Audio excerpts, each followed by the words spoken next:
ನಮಸ್ಕಾರ ಕರ್ನಾಟಕ. ನಾನು ನಿಮ್ಮ ಶ್ರೀನಿವಾಸ ಮೂರ್ತಿ. ಕ್ಯಾಪ್ಸಿಕಮ್ ತೋಟಕ್ಕೆ ಬಂದಿದ್ದೀವಿ. ಲಾಸ್ಟ್ ಟೈಮ್ ನಿಮ್ಗೊಂದು ಗಿಡ ತೋರಿಸಿದ್ದೆ. ಆ ಗಿಡ ನೋಡಿ ಇವಾಗ ಈ ಮಟ್ಟಕ್ಕೆ ಬೆಳೆದೈತೆ.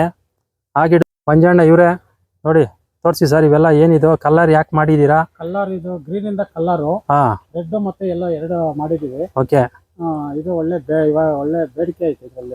ಎಲ್ಲ ಹೊರಗಡೆ ಹೋಗ್ತೈತೆ. ಓಕೆ, ಅದರಿಂದ ನಮ್ಗೆ ಇವಾಗ ರೀಸನಬಲ್ ರೇಟು ಒಂದು 150 ರಿಂದ 200 ರೂಪಾಯಿ ಐತಿ ಇವಾಗ. Okay, okay. ಮತ್ತೆ ತಿರ್ಗಾ ಅದು ಹೇಳಕ್ಕಾಗಲ್ಲ, ರೇಟ್ ರೈಸ್ ಆಗ್ಬೋದು, ಇನ್ನು ಸ್ವಲ್ಪ ಕಮ್ಮಿನ ಆಗ್ಬೋದು. ಓಕೆ, ಆ ತರ ನಮ್ಗೆ ಇವಾಗ ಬೆನಿಫಿಟ್. ಕಲರ್ಸ್ ಮಾಡಿದಷ್ಟು ನಿಮ್ಗೆ ಲಾಭ ಜಾಸ್ತಿ. ಲಾಭ ಇರ್ತೈತೆ. Okay, okay. 50 ರಿಂದ 60 ರೂಪಾಯಿ ಅಷ್ಟೇ. ಓಕೆ, ಕಲರ್ ಮಾತ್ರ 150 ರಿಂದ 200 ಐತಿ ಇವಾಗ. ಓಕೆ. ಅದರಿಂದ ನಾವು ಕಲರ್ ಮಾಡ್ತಾ ಇದೀವಿ. ಓಕೆ, ನೋಡಿ ಸ್ನೇಹಿತರೆ ಹೆಂಗ್ ಕಾಣಿಸ್ತಾ ಇದೆ ನೋಡಿ ತೋಟ. ನೋಡ್ತಾ ಇದ್ದೀರಾ? ನೋಡಿ ನೋಡಿ ಎಲ್ಲ ಈ ಬುಡದಲ್ಲೇ ಬಿಟ್ಟಿರ್ತವೆ ಎಲ್ಲ ಕಾಯಿಗಳು.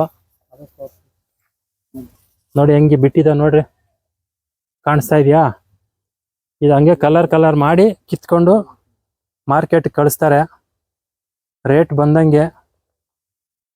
ನಾನು ಅದಕ್ಕೆ ಹೇಳೋದು, ಎಲ್ಲ ಕಾಯ್ಕೊಂಡು ಕೂತ್ಕೋಬೇಡಿ ಕೆಲಸಗಳಿಗೆ. ಈ ಥರ ಕೆಲಸಗಳು ಪಾಲಿ ಹೌಸ್ ಒಳಗಡೆ, ಇದು ಪಾಲಿ ಹೌಸ್. ಇದು ಪಾಲಿ ಹೌಸ್ ಬಂದ್ರು ಏನು ತೊಂದರೆ ಆಗಲ್ಲ. ಡ್ರಿಪ್ಸ್ ಇರಿಗೇಷನ್ ನೆನೆಯಲ್ಲ, ಮಳೆ ನೀರು ಒಳಗೆ ಬರಲ್ಲ. ಆರಾಮಾಗಿ ಬೆಳಿಬೋದು. ಒಳ್ಳೆ ರೇಟ್ ಸಿಕ್ತು ಅಂದ್ರೆ ಲಾಟ್ರಿ ಹೊಡೆದಂಗೆನೆ. ಓದಿದ್ರಲ್ಲಿ ಒಂದು 15 ಲಕ್ಷ ಆಗಿತ್ತು. ಲಾಸ್ಟ್ ಟೈಮ್ ಒಂದು 15 ಲಕ್ಷ ಬಂದಿತ್ತಂತೆ. ಈ ಸತಿ ದೇವ್ರ ದಯೆ ಚೆನ್ನಾಗಿ ಬರ್ಲಿ, ಒಳ್ಳೆ ಲಾಭ ಸಿಗ್ಲಿ. ಹಾಕಿರೋ ಪ್ರಾಫಿಟ್ ಬಂದು ಅದ್ರ ಮೇಲೆ ಹಾಕಿರೋ ಪಾಲಿ ಹೌಸ್ ದುಡ್ಡೆಲ್ಲ ಬಂದ್ಬಿಡ್ಬೇಕು ಈ ಸತಿ.